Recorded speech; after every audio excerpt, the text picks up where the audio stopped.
السلام عليكم. اليوم في فيديو جديد عن أخبار شهر وسوق انتقالات في صيف هنا. في قناة سبورت تلقى جميع أخبار وملخصات لمباريات والتي تكون بطلبكم، يعني إذا تردون مباراة منتخب أو دوري إنجليزي مثلا، أصير أعملكم ملخصا عليه.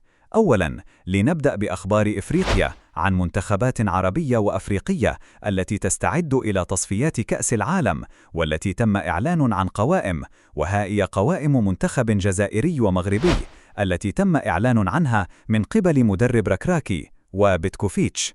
أما عن سوق انتقالات فلم يتم خبر رسمي إلى الآن من صفقة عمورة إلى بنفيكا، وأخبار مغربية مثل حكيم زياش بدون نادي، فقط أقمة، فقط صفقة واحدة من ناد ألماني والتي ضمت هذا لاعب جزائري إلى صفوفها.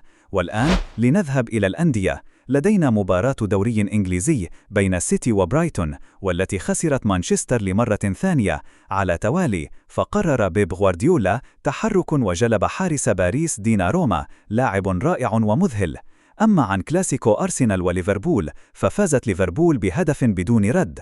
مانشستر يونايتد تغادر لكأس من قبل فريق درجة خامسة، ودوري إسباني متوازن بين برشلونة وريال مدريد. وهذه كانت حلقة لليوم، لا تنسوا متابعة وضغط على زر اشتراك. الآن هذه قناة تعتمد عليكم، وسالم عليكم.